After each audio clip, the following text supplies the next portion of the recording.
ஜெபம் செய்வோம். அன்பும் இரக்கமுள்ள பரலோக பிதாவே, மனமகிழ்ச்சியான அந்த காலை வேளைக்காக நன்றியோடு ஸ்தோத்திரிக்கிறோம். என்னோடு கூட சேர்ந்து ஸ்தோத்திரம் பண்ணுங்க. நேற்றே நான் சொன்னேன், தானியேல் ஸ்தோத்திரம் செலுத்தினான். இக்கட்டான வேளையில, மரண பள்ளத்தாக்கிலே, வியாதியின் மத்தியிலே, பலவீனத்தின் மத்தியிலே, எதிரிகளின் மத்தியிலே, சோர்வுகள் மத்தியில நாம் செய்ய வேண்டிய ஒரே காரியம், கர்த்தரை நான் காலத்திலும் ஸ்தோத்திரிப்பேன். அவர் துதி எப்பொழுதும் என் வாயில் இருக்கும். கர்த்தருக்குள் என் ஆத்துமா மேன்மை பாராட்டும். சிறுமைப்பட்டு அவர்கள் கேட்டு மகிழ்வார்கள். கர்த்தர் கொடுத்தார், கர்த்தர் எடுத்தார். கர்த்தருடைய பரிசுத்த நாமத்துக்கு ஸ்தோத்திரம் என்று யோபுவாலே சொல்ல முடியும்னா நாமும் சொல்லுவோம் ஸ்தோத்திரம். எல்லாவற்றுக்காக ஸ்தோத்திரம். உணவுக்காக, உடைக்காக, தந்த இருப்பிடத்திற்காக, கடனிலிருந்து கர்த்தர் கொடுக்கிற ப்ராஸ்பருக்காக ஸ்தோத்திரிக்கிறோம். ஆண்டவரே, இந்த வேளையிலும் கூட நாங்கள் சுவாசிப்பதே உம்முடைய கிருபையினாலே, நாங்கள் எழுந்திருப்பதே உம்முடைய கிருபையினாலே, நாங்கள் நடப்பது உம்முடைய கிருபையினாலே, உம்முடைய இரக்கத்தினாலே, உம்முடைய தயவினாலே, நாங்கள் பார்ப்பது உம்முடைய கிருபையினாலே. எங்கள் அவயவங்கள் எல்லாம் இயங்குவதற்கான காரணம் என் ஆண்டவராகிய இயேசுவினாலே. ஒரு பெரிய ஸ்லாக்கியம், ஒரு பெரிய பாக்கியம். உம்மை தெய்வமாக கொண்ட ஜனத்துக்கு நீர் கொடுத்த தயவுக்காய் ஸ்தோத்திரம். உன்னை தெய்வமாக கொண்ட ஜனம் பாக்கியம் உள்ளது என்ற வார்த்தைக்காய் ஸ்தோத்திரிக்கிறோம். எவ்வளவு ப்ரொடெக்ஷன், எவ்வளவு பாதுகாப்பு, எவ்வளவு ஆசீர்வாதத்தை கொடுத்து நடத்துகிறோம். ஆண்டவரே, இந்நாளும் ஆசீர்வதியும், நல்ல செய்திகளை கேட்க உதவி செய்யும். இயேசுவின் நாமத்தில் ஜெபிக்கிறோம் பிதாவே, ஆமென். ஜெபமே ஜீவன், ஜெபம் ஜெயம் என்ற பாடலை நாம் பாடுவோம். ஜெபமே ஜீவன், ஜெபம் ஜெயம், ஜீவியத்திற்கு இதுவே சட்டம். ஜெபமே ஜீவன், ஜெபம் ஜெயம், ஜீவியத்திற்கு இதுவே சட்டம். ஜெபமே ஜீவன், ஜெபம் ஜெயம், ஜீவியத்திற்கு இதுவே சட்டம்.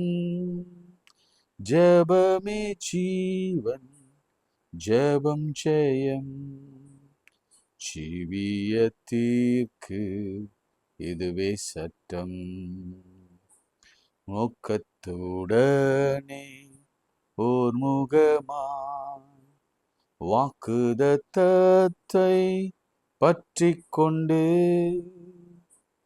நோக்கத்தை எல்லாம் நேர்மையாக்கி கேட்கும்படி கிருபை செய்வி.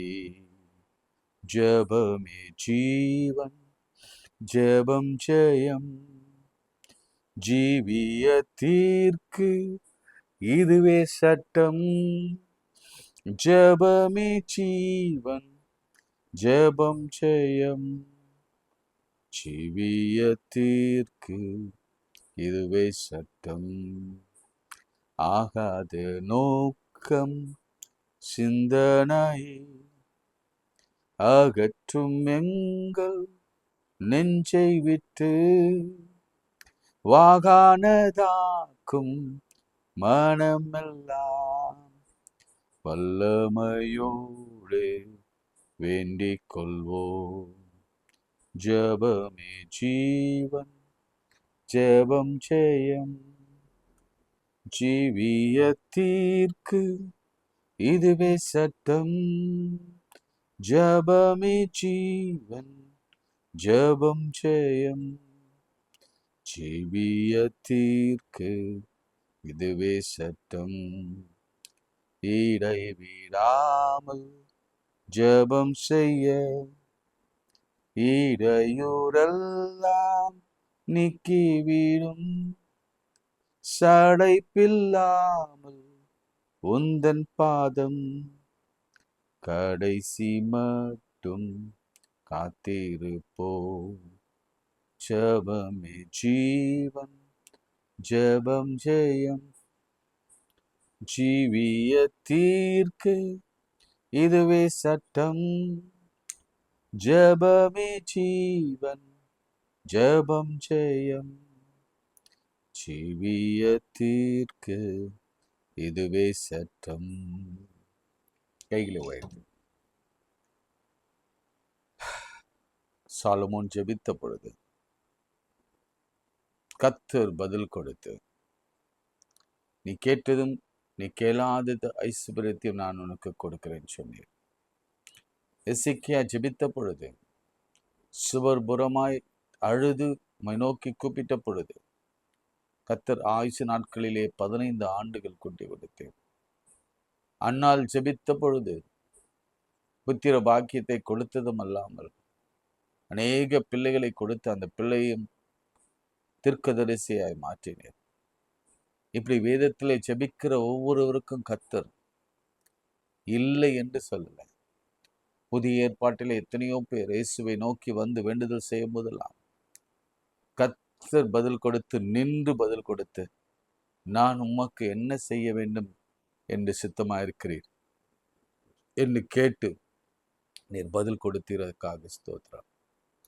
இப்பொழுதும் கூட ஆண்டவரே, பலவித இக்கட்டுகளிலே, வேதனைகளிலே, மன சஞ்சலங்களிலே, வியாகுலங்களிலே, எதிர்பார்ப்புகளிலே, வியாதியில் மத்தியிலே, விசா மறுக்கப்பட்ட நிலையிலே, குழந்தை இல்லாமல், திருமணமாகாமல், வேலை இல்லாமல், உயர்வு கிடைக்காமல், மாறுதல் கிடைக்காமல், நல்ல செய்தி வராமல், என் தேவனை நோக்கி காத்து கொண்டிருக்கிற, ஜெபித்து கொண்டிருக்கிற ஒவ்வொருவருக்கும் இந்த நாள் ஜெபத்தை கேட்கும் நாளாக, பதில் கொடுக்கும் நாளாக மாற்றுவீராக. மரண படுக்கையிலே கூக்குரல் எழுகிற ஒவ்வொரு பிள்ளைகளுக்கும் இந்த ஆவி திரும்ப வரட்டும். இந்த வியாதி மரணத்துக்கு ஏதுவான வியாதி அல்ல, நான் உன்னை உயிர்ப்பிப்பேன் என்று சொல்லி ஜீவனை கொடுத்து நடத்துங்கப்பா. இந்த வேளையிலே பிரயாணம் பண்ணுகிற பிள்ளைகள், வெளிநாடுகளில் இருக்கிற எங்கள் பிள்ளைகள் விசேஷித்த பாதுகாப்புக்குள் இருப்பதாக என்று நான் ஜெபிக்கிறேன். படிக்கிற பிள்ளைகளுக்கு நல்ல ஞானத்தையும், தேர்வு எழுதுகிற பிள்ளைகளுக்கு நல்ல விசேஷித்த அறிவியும், மனம் பேதலித்த குழந்தைகளுக்கு கர்த்தர் நல்ல சிந்தையும் இயேசுவின் நாமத்தினாலே சிந்தையும் கொடுத்து நீர் ஆசீர்வதிக்க வேண்டும் என்று மன்றாடுகிறோம். ஜெயம் கர்த்தரால் வரட்டும். குடும்பத்தின் தேவைக்காக ஜெபிக்கிறோம். கடன் எங்கள் சுற்றிலும் இருக்கிறபடினாலே அதிலிருந்து வெளியே வருகிற கிருபை கொடுத்து ஆசீர்வதி. இயேசுவின் நாமத்தில் ஜெபிக்கிறோம் நல்ல பிதாவே, ஆமென். பிரியமானவர்களே, ரொம்ப இன்ட்ரெஸ்டிங் சப்ஜெக்ட் ஆஃப் டேனியலை நம்ம குறித்து நாம் பார்த்து கொண்டிருக்கிறோம்.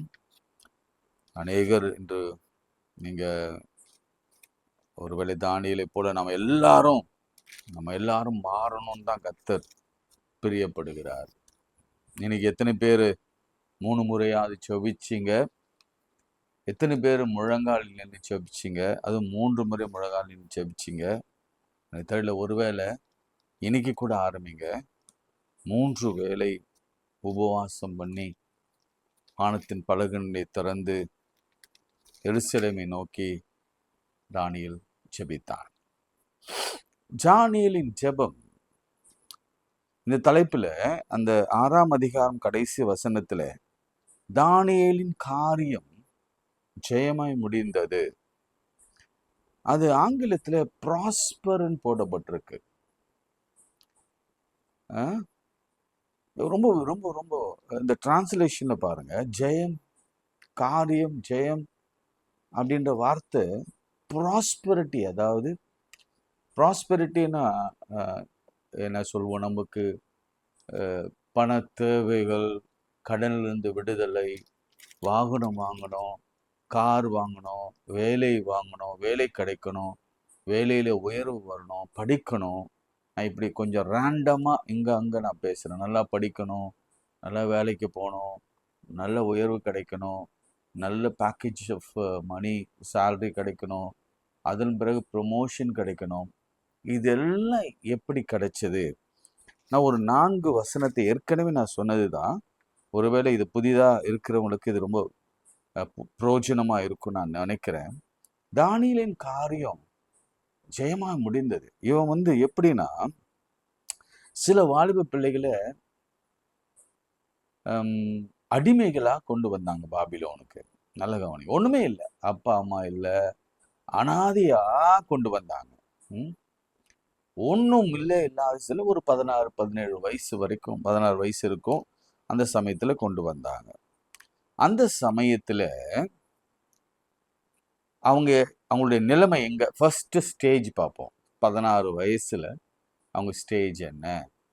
யோசேப்பின் 16 வயதுல அவருடைய நிலை என்ன? குடிக்குள் இருந்தான், சிறைச்சாலைக்கு. நாளைக்கு அதை நம்ம பார்க்கலாம். இன்றைக்கு ஒருவேளை தானியேலை பற்றி நம்ம பார்க்கலாம். 1ஆம் அதிகாரம் நல்ல ஞாபகம் வச்சுக்கோங்க. ஒருவேளை நீங்க பேனா வச்சிருந்தா குறிச்சுக்கோங்க. 1ஆம் அதிகாரம் 21ஆம் வசனம். டானியல் ஃபர்ஸ்ட் சாப்டர் 21 வாசிக்கிறேன் பாருங்க. கோரஸ் ராஜபாரம் பண்ணும் 1ஆம் வருஷம் மட்டும் தானியேல் அங்கே இருந்தான். எங்க இருந்தா தெரியுமா? அவனை கொண்டு வந்து என்ன செய்தாங்களாம்? அரசு எங்க இருந்தா பார்த்துக்கலாம், மறுபெயரிட்டார்கள்.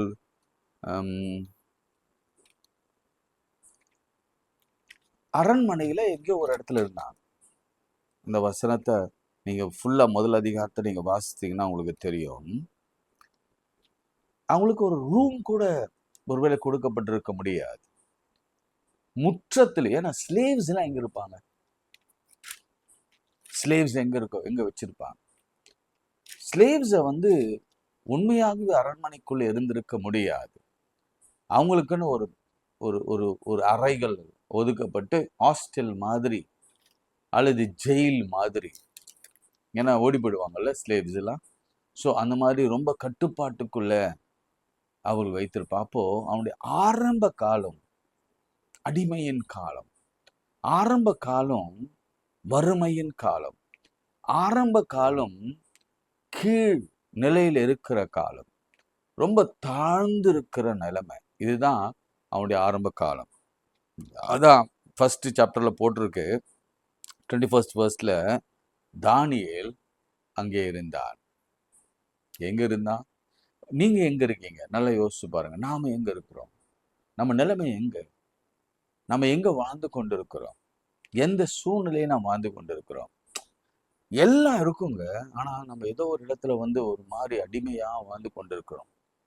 நமக்குன்னு ஒரு வீடு இருக்கும், நமக்குன்னு ஒரு பெரிய அந்தஸ்து இருக்கும். ஆனா நம்ம வந்த இடத்துல, வேலை செய்கிற இடத்துல எல்லாம் இழந்து போய் நாம ஒரு மாதிரி அடிமை போல தாழ்மையிலே வாழ்ந்து கொண்டிருக்கிறோம். சிலர் அப்படிதான் இருக்கிறாங்க. அதே மாதிரி அப்பா வீட்டுல நல்ல சுகம் இருந்தது, ஆனா மாமியார் வீட்டுல மாமனார் வீட்டுல ஒன்றும் இல்லை. அதே மாதிரிதான் கணவனுக்கும் அதே நிலைமைதான். நல்ல ஓஹோன்னு வாழ்ந்தவங்க தான். ஆனா இப்போ நிலைமை அன்றாடம் சாப்பாடு கொடுத்தா போதும், அன்றாடம் ஏதாவது வேலை கொடுத்தா போதும் என்ற நிலையில தான் அவன் அங்கே இருந்தான். இதுதான் ஃபர்ஸ்ட் பாயிண்ட். இப்போ 2ஆம் அதிகாரம் 48ஆம் வசனம் எடுத்துக்கோங்க. பின்பு 2:48, பின்பு ராஜா தானியேலை பெரியவனாக்கி. கவனிங்க, உங்க நிலைமை அப்படியே இருக்காது. உங்க நிலைமை அப்படியே இருக்காது. கண்டிப்பா கர்த்தர் மாற்றுவார். நாவிலே சொல்லுகிறேன். நீங்க இப்போ இருக்கிற நிலையிலே நீங்க இருப்பீங்கன்னு மாத்திரம் நினைச்சிடாதீங்க. கர்த்தர் உங்களை பெரியவனாக்குவார். அவன் வர விருத்தி அடைந்து மகா பெரியவனானான் ஈசாக்கு. அப்படிதான் ராஜா தானியேலை பெரியவனாக்கி அவனுக்கு அநேக வெகுமதிகளை கொடுத்து, சிறந்த வெகுமதியை கொடுத்து அவனை பாபிலோன் மாகாணம் முழுமைக்கும் அதிபதியாகவும் பாபிலோனில் உள்ள சகல ஞானிகளின் மேலும் பிரதான அதிகாரியாகவும் நியமித்தான். கிஃப்ட்ஸ். தானியேல் எப்படி ப்ராஸ்பர் ஆனா அப்படின்னு நம்ம பார்க்கலாம். முதல்ல வேலை கிடைச்சிச்சு, நல்ல வேலை கிடைச்சது, சரியான வேலை கிடைச்சது. அதிகாரியாக கர்த்தர் அவனை மாற்றினார். ராஜாவை கொண்டு அவனை மாற்றினார். இன்றைக்கு நான் உங்களுக்கு சொல்றேன், உங்க பிள்ளைகள் வாழ்க்கையில, உங்கள் வாழ்க்கையில, உங்க பெண் வாழ்க்கையில, உங்க மகள் வாழ்க்கையில கர்த்தர் உங்க பிள்ளைகளை பெரியவனாக்கி உயர்ந்த ஸ்தானத்துல ஒரு பொசிஷன்ல உங்க பிள்ளைகளை உட்கார வைக்க போகிறார். இதுதான் தானியேல் ஜெயமாய் மாறினதற்கான முதல் அடி சுவடு. ஃபர்ஸ்ட் உயர்வு இதுதான். அவன் முதல்ல அங்கே இருந்தான், இப்பொழுது அதிபதியாய் மாறினான், அதிகாரியாய் மாறினான். இவ்வளவு அழகா இருக்கு பாருங்க. He was there, just there as a slave. ஆனா இப்போ ஒரு அதிகாரி, ஆபீசரா, ஒரு அதிபதியா, பிரசிடென்டா அவன் மாறினான். 5ஆம் அதிகாரம் 29ஆம் வசனம். 5ஆம் அதிகாரம் 29ஆம் வசனம். அப்போது பெல்ஷஸ்ஸார் தானியேலுக்கு இரத்தாம்பரத்தையும் அவன் கழுத்திலே பொற்சரப்பணியும் தரிப்பிக்கவும், ராஜ்யத்திலே அவன் 3ஆம் அதிகாரியாய் இருப்பவன் என்று அவனை குறித்து பறைமுறையிடவும் கட்டளையிட்டான். அவனுக்கு ட்ரெஸ்ஸை பற்றி நல்ல மெசேஜ் இருக்கு. நான் ஒரு நாள் எப்படியாவது நான் உங்களுக்கு சொல்கிறேன். எப்படின்னா, இந்த இளைய மகன் வந்த பொழுதுதான் முதல்ல ஆண்டவர் சொன்ன வார்த்தை, நல்ல ட்ரெஸ், குளிக்க வச்சுட்டு நல்ல ட்ரெஸ் போடுங்க. ஆசாரியர்களுக்கெல்லாம் ஆண்டவர் அழகாக ட்ரெஸ், அந்த நூலிருந்து அந்த நூல் சரிகை எப்படி இருக்கணும், அந்த தொங்கல் எப்படி இருக்கணும், அதனுடைய என்ன கலர் இருக்கணும். அதனால தான் நான் சொல்லுவேன், கிறிஸ்துவ பிள்ளைகள் எல்லாரும் நல்ல நீட் அண்ட் டிசிப்ளின்டு ட்ரெஸ்ஸஸை செய்யணும், ட்ரெஸ்ஸஸை போடணும். ரொம்ப நீட் அண்ட் ப்ளீஸிங்கான ஒரு ட்ரெஸ்ஸை நம்ம போடணும். இங்கே தானியேலுக்கு இரத்தாம்பரத்தையும் அவன் கழுத்திலே பொற்சரப்பணியும். நம்ம நிறைய நகைகள்லாம் விற்று போய் ப்ராஸ்பரே இல்லாமல் இருக்கிறோம், ட்ரெஸ் இல்லாமல் இருக்கிறோம். ஒரு காலத்தில் எல்லாம் இருந்தது. இப்போட ஜெபிக்கிற சமயத்தில் நாங்கள் நம்ம பேசுகிற இந்த சமயத்தில், ஐயோ எவ்வளோ நகை வச்சுருந்தோம், எவ்வளோ ட்ரெஸ் வச்சுருந்தோம், அதெல்லாம் ஒன்று கூட இல்லையே, எல்லாம் அடக வச்சுட்டோமே, நம்ம நிலம் இப்படி மாறிடுச்சே.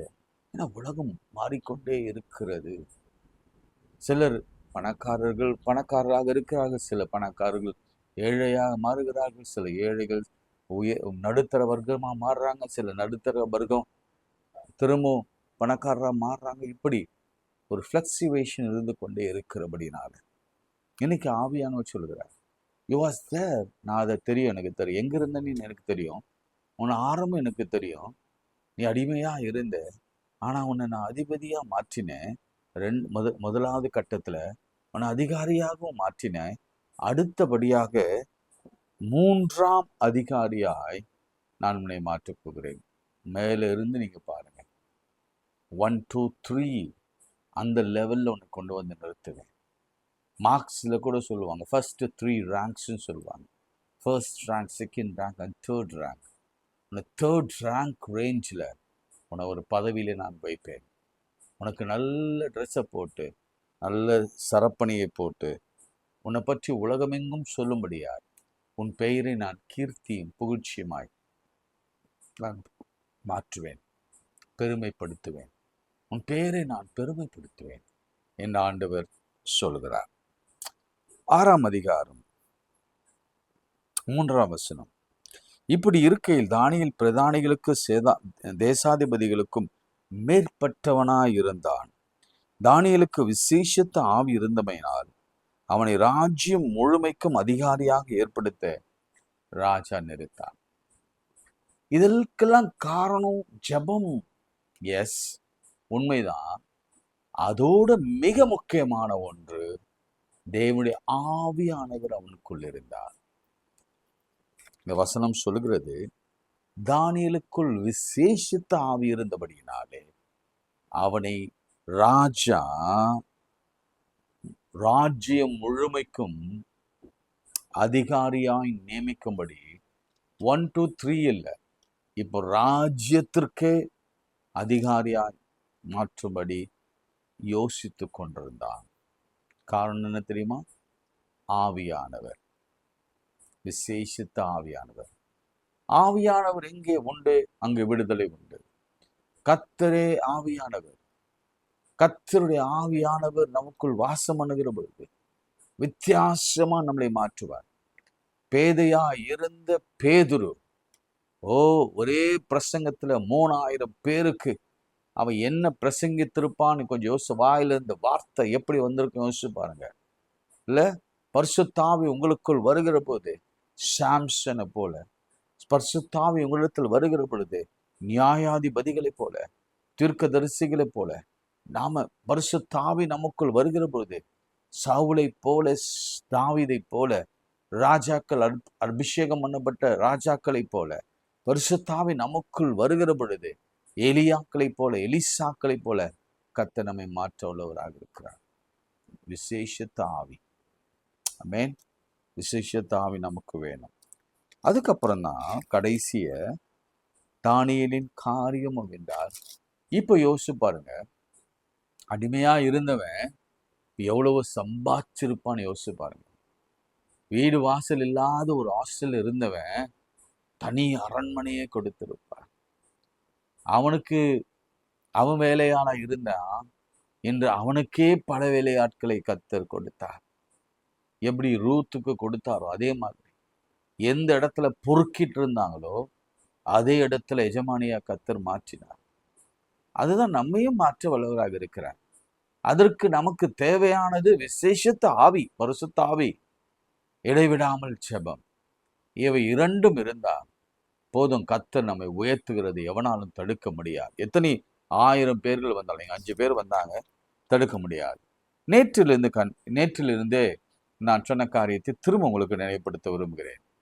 எப்படி தானியேல் அவ்வளவு ப்ராஸ்பர் ஆனான், எவ்வளவு பணத்துல செழித்து வாழ்ந்தான். அநேக வேலைக்காரர்கள், மனைவி பற்றி பிள்ளைகளை பற்றி நமக்கு இல்லைனாலும் பரவாயில்ல, நமக்கு இருக்கிற தகவல் என்னன்னா, ஒரு 16 வயசு வாலிபனா அந்த பாபிலோன் தேசத்துக்கு கொண்டு வரப்பட்டான். இப்போ 6ஆம் அதிகாரத்துல அவனுக்கு வயது 90, கிட்டத்தட்ட 70 வயது அவன் பாபிலோன்ல அடிமையா இருந்தான். அவ்வளவு ஐஸ்வர்யம். 16 வயதுலேயே அவனுக்கு, 20 வயதுலேயே அவனுக்கு ஐஸ்வர்யம் ஸ்டார்ட் ஆயிடுச்சு. இல்ல, ஒரு 16, 17, 18 வயசுலேயே அவன் ஒரு பெரிய பொறுப்புல வந்துட்டான். அவ்வளவு பெரிய பொறுப்புல வந்துட்டு எவ்வளவு ஆடம்பரமான வாழ்க்கையை வாழ்ந்து கொண்டிருந்தாலும் ஆண்டவரை மறக்கவே இல்லை. அவனில் இருந்த ஜெபத்தை பற்றி நான் உங்களுக்கு சொல்ல விரும்புகிறேன். முதலாவது தனி ஜெபம், பிரைவேட் ப்ரேயரை பண்ணான். அது நம்ம 6ஆம் அதிகாரத்துல நம்ம வாசித்தோம். 2வது நீலிங் ப்ரேயரை பண்ணான், முழங்காலில் நின்று ஜெபித்தான். 3வது 3 மணி நேரம் 3 முறை அவன் ஜெபித்தான். இல்ல, அது ரொம்ப அவசியம். அந்த 90 வயசு வரைக்கும் இதை 3ஐயும் ஃபாலோ பண்றது ரொம்ப, நான் சொல்றது பேசிக்கா அந்த 3. இனி வரப்போகிற ஒரு 3, 4 சொல்ல போகிறேன். ஃபர்ஸ்ட் என்ன செய்தான், தனி ப்ரேயர் இருந்தது. உங்க வயசு என்ன, உங்களுடைய தனி ப்ரேயர் எப்படி இருக்கிறது என்ற கேள்வி வைத்துக் கொள்ளுங்க. 2வது முழங்காலில் ஜெபம் பண்றோமா? அப்ப எப்படி ஜெயம் வரும்? அப்புறம் எப்படி பரிசுத்த ஆவி உங்களிடத்துல வருவாரு? அப்புறம் எப்படி நமக்கு வாசற்படியில பணத்தை கொடுப்பார் ஆண்டவர்? வானத்தின் பலகணியில திறந்து எப்படி வர்ஷிக்க பண்ணுவாரு? நீலிங் ப்ரேயர் அவசியம். பிள்ளைகளை கவனிங்க, நல்ல கவனிங்க. குழந்தைங்களுக்கு சொல்லி கொடுங்க. நீங்க பண்ணலாலும் பரவாயில்ல. உங்களுக்கு முழங்கால் போச்சு, நான் சொல்வேன், முழங்கால் போச்சுன்னு நினைக்காதீங்க. நான் அப்படியே ட்ரினிட்டில் இருக்கும் பொழுது இந்த ஜெபம் வைப்பேன். ஏர்லி மார்னிங் ப்ரேயர் வைப்பேன். அப்போது 1 hour ப்ரேயர், அது 5 to 6 வரைக்கும். நான் எப்பவுமே முழங்கால் நின்று ஜெபிப்பது தான் வழக்கம். நம்ம ஃபஸ்ட்டு 15-10 minutes அப்படி முழங்கால் நின்று ஸ்தோத்திரம் பண்ணுவோம். 1000 த்ரோஸுமாவது பண்ணுவோம், அட்லீஸ்ட் 15ஆவது பண்ணுவோம். நான் அப்போது சபை மக்களுக்கு நான் சொன்னேன், நிறைய சபை மக்களும் வருவாங்க. நம்ம இந்த லெந்து நாட்கள் முடிவதற்குள்ளாக 1 மணி நேரமாவது நாம் முழங்கால் நின்று ஜெபிக்க போகிறோம். 1 மணி நேரமாவது. ஆவடியிலேருந்து நிறைய பேர் பார்த்து கொண்டிருப்பாங்க. என்னோடு கூட சேர்ந்து அன்னைக்கு இருந்த மக்கள் 1 மணி நேரம் நேர் முழங்கால் நின்று ஜெபித்தார்கள். அதனால அநேக ஜெயங்களை பெற்றுக்கொண்டார்கள். உங்களால் முடியுமா? ட்ரை பண்ணுங்க. கர்த்தர் இவ்வளவு தூரம் நம்மை ஆசீர்வதிப்பதற்கான காரணம், நம்மளை ப்ராஸ்பரா வைப்பதற்கான காரணம், உயிரோடு வைப்பதற்கு காரணம் என்னன்னா, நம்மளுடைய முழங்கால் யுத்தம் தான் காரணம். ட்ரை பண்ணுங்க, யாருக்கும் தெரியாம தனி அறையில் நின்று முழங்காலில் நேர் முழங்காலில் நின்று, முடிந்தா பாதி முழங்கால் நின்று நீங்க ஜெபித்து பாருங்க. உங்க வாழ்க்கையில ப்ராஸ்பரிட்டி வரலனா, உங்க வாழ்க்கையில உயர்வு வரலனா, அப்போ நீங்க தைரியமா கேட்கலாம், கேள்வி கேட்கலாம். என்னையே கேளுங்க. அடுத்து ஸ்தோத்திரம் பண்ணினான், அந்த வசனத்திலே வரும். நேற்று அதை நான் சொன்னேன், இப்போ நான் வாசிக்கிறேன் பாருங்க. தானியேல் 10ஆம் வசனம், 6ஆம் அதிகாரம். தானியேலோ என்றால் அந்த பத்திரத்தில் கையெழுத்து வைக்கப்பட்டதென்று அறிந்த போதிலும் தன் வீட்டுக்குள் போய் தன் மேல் அறையிலும் பரவாயில்ல, எருசலேமுக்கு நேராக பலகணிகளை திறந்திருக்க அங்கே தான் முன் செய்து வந்ததுபடியே தினமும் 3 வேளையும் தன் தேவனுக்கு முன்பாக முழங்கால் படியிட்டு ஜெபம் பண்ணி ஸ்தோத்திரம் செலுத்தினான். ஸ்தோத்திரம் பண்ணான்.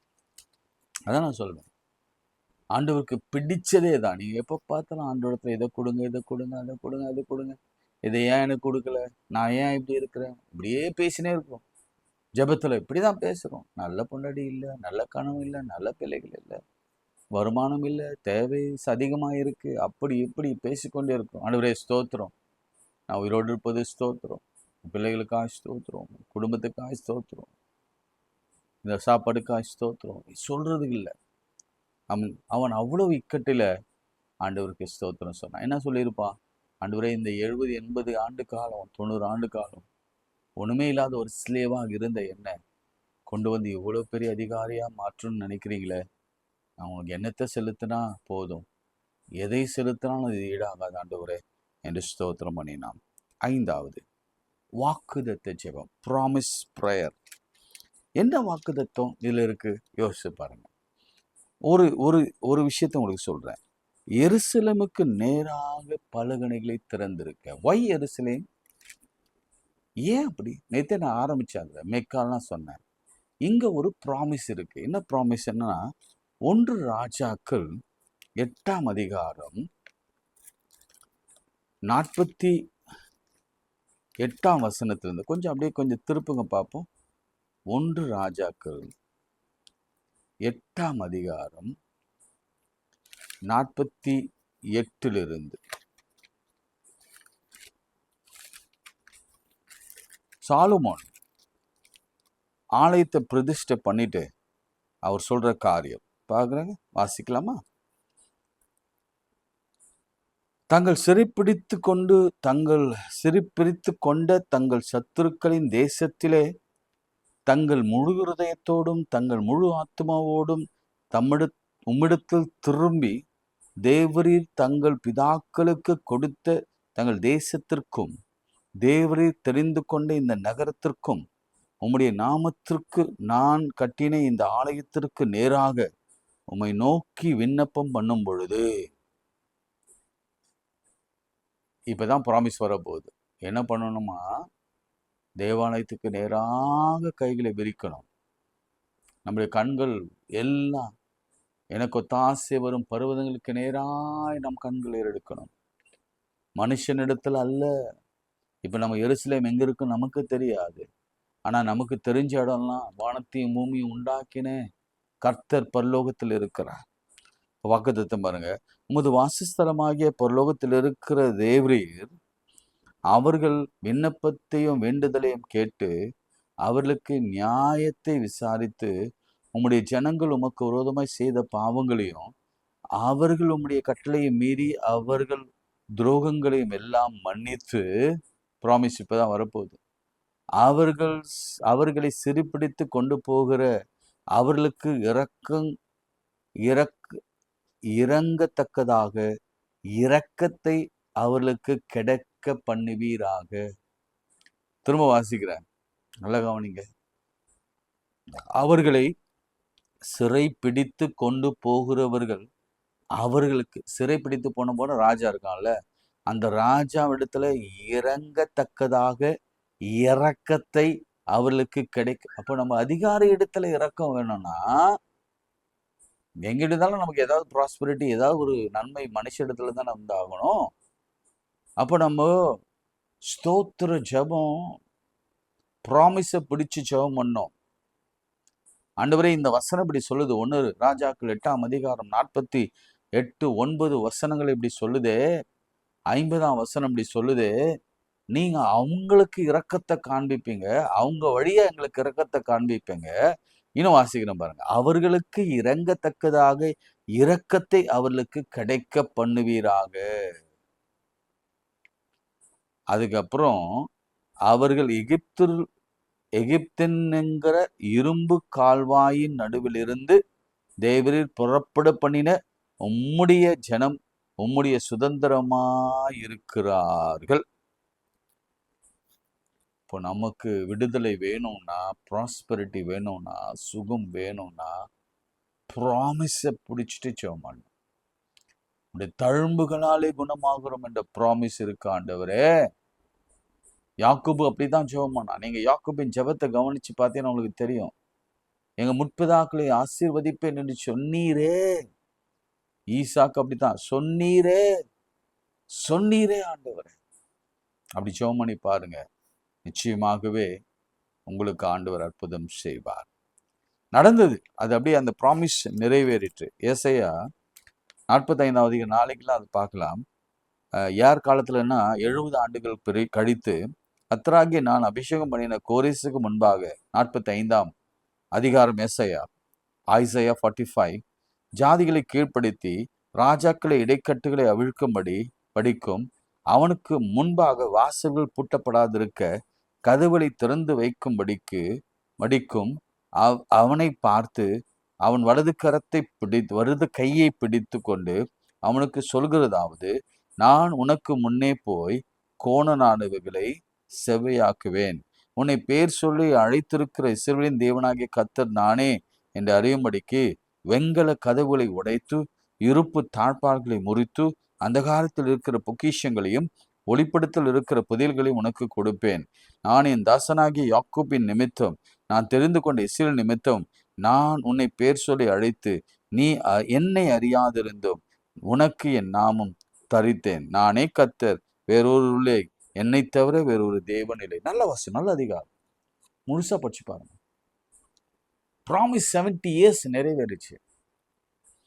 அடுத்த வசனம், சோர்ந்து போகான். persistent prayer. சோர்ந்து போகான். 70 years காத்திருக்கிறான். ஃப்ரம் 16 yearsல இருந்து அவனுக்கு 90 years ஆகுற வரைக்கும் ஒரே ஒரு ஜெபந்தான். நாங்கள் அடிமைத்தனத்திலிருந்து வெளியே வரணும் ஃபர்ஸ்ட். ரெண்டாவது, எகிப்தில் இருந்து எங்கள் ஜனங்க இஸ்ரேல் மக்கள் வெளியே வந்து பாலும் தேனும் ஓடுகிற தேசத்தில் இருந்தது போலவே விடுதலையோடு இருக்கணும். இன்னைக்கு கூட ப்ராமிஸ் அதுதான். நீங்கள் இஸ்ரேலுக்காக ஜெபித்து கொள்ளுங்க, ஈரானுக்காக ஜெபித்து கொள்ளுங்க. இந்த வாருக்கு என்னன்னு தெரியாதே நமக்கு, இதை நம்ம அறிந்து கொள்ளுகிற அறிவு நமக்கு இல்லை. இருந்தாலும் இஸ்ரேலின் சமாதானத்துக்காக ஜெபித்து கொள்ளுங்க. அங்கே ஈரான்லும் கூட நிறைய கிறிஸ்டின் இப்போ தான் கன்வெர்ட் ஆகிட்டு வராங்க. நான் கேள்விப்படுறேன், நியூஸஸில் பார்க்கும் பொழுது நிறைய ஹவுஸ் சர்ச்சஸ்லாம் வருது. அங்கே ஆராதித்து கொண்டுறாங்க, இயேசுவை பிரத்யட்சமாக பார்க்குறாங்க, ஆண்டவர் பேசுகிறத கேட்குறாங்க. ஆனாலும் இப்போ ஒரு கொடிய துயரம் என்னன்னா, பெரிய வார். இன்னைக்கு இந்த சமயத்தில் எத்தனை பேர் செத்துருப்பாங்கன்னு எல்லாம் தெரியாது. ஆனாலும் நீங்கள் அந்த ப்ராமிஸ்க்காக ஜெபித்து கொள்ளுங்கள். சோர்ந்து போகாமல் ஜெபம் பண்ணுங்க. ஆண்டவர் சொன்னார், சோர்ந்து போகாமல் ஜெபம் பண்ணுங்க, இடைவிடாமல் ஜெபம் பண்ணுங்க. ஆண்டவருடைய வார்த்தையை சொல்றேன், இயேசுவின் வார்த்தையை சொல்றேன். இடைவிடாமல் ஜெபம் பண்ணுங்க, சோர்ந்து போகாமல் ஜெபம் பண்ணுங்க. இந்த 2 வார்த்தையை அடிக்கடி பயன்படுத்துவார். சோதனைக்கு உட்படாம ஜெபம் பண்ணுங்க. தயவு செய்து உங்க வாழ்க்கையில பிரச்சனைகள் வரும், நிச்சயம் வரும். மனுஷனா பிறந்த பிரச்சனை இல்லாத ஒண்ணுமே கிடையாது. எல்லாருக்கும் பிரச்சனைகள் உண்டுதான். குடும்பத்துல மனைவினால பிரச்சனை, கணவனால பிரச்சனை, பிள்ளைனால பிரச்சனை, மகள்னால பிரச்சனை, மருமகனால பிரச்சனை, பேரப்பிள்ளைனால பிரச்சனை, கடன்னால பிரச்சனை, வியாதினால பிரச்சனை, இப்படி பல பிரச்சனை உண்டு. ஆனா சோர்ந்து போகாதீங்க, தொடர்ந்து ஜெபம் பண்ணிக்கொண்டே இருங்க. நிச்சயம் ஒரு நாள் அந்த நாள் இந்த நாளாக இருக்கலாம். நிச்சயம் பதில் வரும். நிச்சயம் பதில் வரும். காத்துருங்க. அவன் பதிலுக்காக காத்திருந்தான். அதுக்கப்புறம் பாபிலோன் வெளியில வரும் பொழுது அவ்வளோ பெரிய சந்தோஷம், அவ்வளோ பெரிய மகிழ்ச்சி கர்த்தர் கொடுத்தார். 7வது, இடைவிடாமல் ஜெபம் பண்ணுங்க. Continual prayer. இடைவிடாமல். அவன் இடைவிடாமல் ஜெபித்தான். அதை யார் சொன்னது பாருங்க? ராஜா சர்டிபிகேட் கொடுக்கிறார். 6ஆம் அதிகாரம் 20ஆம் வசனம். ராஜா கெபின் கிட்டே வந்த போது துயர சத்தமாய் தானியேலை கூப்பிட்டு, துயர சத்தமா ராஜா வருத்தப்படுறான். தானியேலே, ஜீவனுள்ள தேவனுடைய தாசனே. இதெல்லாம் நம்மளை சர்டிஃபிகேட் பண்ணணும்ல, மக்கள் சொல்லணும்ல. ஜீவனுள்ள தேவனுள்ள தேவனுடைய தாசனே சொல்லுவாங்களா? தெரியல. நீ இடைவிடாமல் ஆராதிக்கிற உன் தேவன் உன்னை சிங்கங்களுக்கு தப்புவிக்க வல்லவராக இருந்தாரா? ராஜா சாட்சி சொல்றான். எப்பா, நான் உன்னை பார்த்திருக்கிறேன். நீ இடைவிடாமல் ஜெபிக்கிறவன், இடைவிடாமல் ஜெபிக்கிறவன். மற்றவங்கெல்லாம் பார்த்தாங்க, 3 நேரம் தான் அவங்க வானத்தின் பலகணில திறந்து ஜெபிக்கிறத பார்த்தாங்க. ஆனால் நான் ராஜா என் ஆஃபீஸில் உட்காந்துருக்கும் பொழுதும், எனக்கு முன்னாடி நீ அரசாவையில் உட்காந்துருக்கும் பொழுதும், நீ தலையில கீழே தவிழ்ந்து நீ ஜெபிக்கிறத நான் நோட் பண்ணியிருக்கிறேன். வானத்துக்கு நேராக தலைகளை உயர்த்தி நீ ஜெபிக்கிறத நான் நோட் பண்ணியிருக்கிறேன். நீ 24/7 நீ ஜெபம் பண்ணி கொண்டிருந்தத எனக்கு தெரியும். ட்ரை பண்ணுவீங்களா? 24/7 இடைவிடாமல் ஆராதிக்கிற தேவன் தப்புவிக்க வல்லவராக இருக்கிறார். இடைவிடாமல் ஆராதிக்கிற ஒருவன் அவனுடைய முடி தலையில விழுந்த மாதிரி சரித்திரம் இல்லை, தரையில் விழுந்த மாதிரி சரித்திரம் இல்லை. அவன் சிங்கங்களின் வாயிலே விழுந்த மாதிரி சரித்திரம் இல்லை. அவன் படுக்குழியில் விழுந்த மாதிரி சரித்திரம் இல்லை. அப்போ விழுறான்னா அவன் இடைவிடாமல் ஆராதிக்காதவன் தான் விழுவான். இடைவிடாமல் ஆராதிக்கிறவன் விழுந்ததாக சரித்திரம் இல்லை. எழுதி தருவேன். அப்போ அவன் சொல்றான், தேவன் தம்முடைய தூதரை அனுப்பி அவன் வாயை கட்டி போட்டார். தன் தேவன் பேரில் விசுவாசமாய் இருந்தபடியினாலே அவனில் ஒரு சேதமும் காணப்படவில்லை. ஒரு சேதமும் காணப்படவில்லை. நிறைய நேரம் எடுத்துக்கொண்டேன். தானியேலின் காரியமும் என்றால் ஜெயமாய் முடிந்தது. ஒரு 7 ப்ரேயர் அவனை பற்றி நான் சொன்னேன். மனசுல திரும்ப எழுதுங்க. அந்த 7 ப்ரேயர்ஸ் நம்மளுக்கு ரொம்ப முக்கியம்.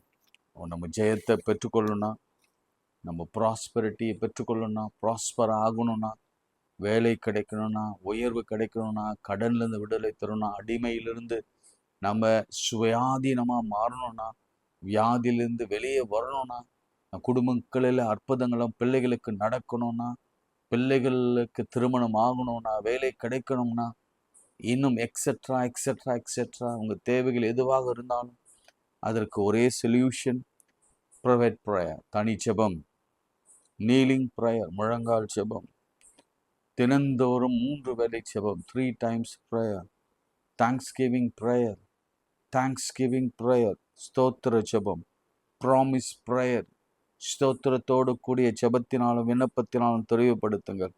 சோர்ந்து போகாமல் பர்சிஸ்டன்ட் ப்ரேயர், இடைவிடாமல், கடைசியா இடைவிடாமல் ஜெபம் பண்ணுங்க. கண்களை மூடி நாம் ஜெபிப்போம். அன்பும் இரக்கமுள்ள பரலோக பிதாவே, மனமகிழ்ச்சியான இந்த வேலைக்காய் ஸ்தோத்திரிக்கிறேன். உடைய வார்த்தையை கற்றுக் கொடுக்கிறே ஸ்தோத்திரம். இன்னைக்கு நாங்கள் நிறைய பிரச்சனைகளோடு இருக்கிறோம் தகப்பனே. எங்கள் பிரச்சனைகள் எல்லாம் புகை போல, மழை போல சூழ்ந்து கிடக்கிறது. எப்படி வெளியே வரணும்னு தெரியாத நிலையில இந்த காலை வேளையிலே சில ஆலோசனைகளை கொடுத்து, எப்பா நான் இப்படி பண்ணா உன்னை நான் விடுதலை ஆக்குவேன், என்று சொல்லி ஒரு வழிமுறைகளை, நெறிமுறைகளை, ரொம்ப எளிமையானவைகளை, நீ கால்நடையா எருசலேமுக்கு போ, நீ இவ்வளவு பணம் கொடு, இவ்வளவு நகையை கொடு, இதெல்லாம் ஒன்றும் சொல்லாம ஜெபம் பண்ணு, தனியா ஜெபம் பண்ணு, முழங்காலில் ஜெபம் பண்ணு, 3 வேளை ஜெபம் பண்ணு, விடாமல் ஜெபம் பண்ணு, சோர்ந்து போகாம ஜெபம் பண்ணு, ஸ்தோத்திரத்தோடு ஜெபம் பண்ணு, வாக்குத்தத்தத்தை பிடித்து கொண்டு ஜெபம் பண்ணு என்று சொல்லி ஆலோசனை கொடுத்ததுக்காய் ஸ்தோத்திரம். இந்த 7 பின்பற்றுகிறவங்களுக்கு கர்த்தர் ஆசீர்வாதத்தை அருளுகிறார். இப்பொழுதே எத்தனை பேர் அதை நீங்க பின்பற்ற போறீங்க? கையை உயர்த்தி காண்பீங்க பார்ப்போம். 7, திரும்ப சொல்றேன், 7 private prayer, kneeling prayer, 3 times a day prayer, ஸ்தோத்திர ஜெபம், ப்ராமிஸை பிடித்து கொண்டு, வாக்குத்தத்தத்தை பிடித்து கொண்டு ஜெபம், சோர்ந்து போகாமல் ஜெபம், இடைவிடாமல் ஜெபம், கிடைக்கிற வரைக்கும் ஜெபம், கிடைத்த பிறகும் ஜெபம், சாகிற வரைக்கும் ஜெபம். இந்த 7 நான் சாகிற வரைக்கும் செய்வேன்னு சொல்றவங்க மாத்திர கையை உயர்த்துங்க. இன்னைக்கு கர்த்தர் உங்களுக்கு ஒரு விசேஷ தாவி வைக்க போகிறார். நான் 7 நான் சாகிற வரைக்கும் ஜெபம் பண்ணுவேன், என் பிள்ளைகளுக்கும் அதை சொல்லுவேன் அப்படின்னு சொல்றவங்க மாத்திர கையை உயர்த்துங்க. உங்க மீது கர்த்தருடைய ஆவி, விசேஷித்த ஆவி தானியேல் மேல் இருந்தது போலவே, ஓ க்ளோரி, உங்க மேல இறங்குறத நான் பார்க்கிறேன். கர்த்தர் நடத்துங்க. இயேசுவின் நாமத்தில் ஜெபிக்கிறோம். அற்புதத்தை எதிர்பார்த்து காத்திருக்கிறோம். விசேஷமாக இந்த ஊழியத்தை தாங்குங்கிற அநேகரை எழுப்புங்க ஆண்டவரே. இன்னும் உலகளாவிய இந்த ஊழியத்தை எடுத்து செல்ல வேண்டும். கர்த்தர் நடத்துங்க. இந்த ஃபீஸுக்காக ஜெபிக்கிற ஒவ்வொரு பிள்ளைகளுக்கும் உதவி செய்யுங்க ஆண்டவரே. எல்லா துதி கனமகிமும் உமக்கு சொல்லுவோம். இயேசுவின் நாமத்தில் ஜெபிக்கிறோம் நல்ல பிதாவே, ஆமென். நமது ஆண்டவராகிய இயேசு கிறிஸ்துவின் கிருபை, பிதாவாகிய தேவனுடைய அன்பு, பரிசுத்த ஐக்கியம் நம் அனைவரோடும் என்றும் சதாக்கள் நிலைத்திருப்பதாக. ஆமென். God bless you.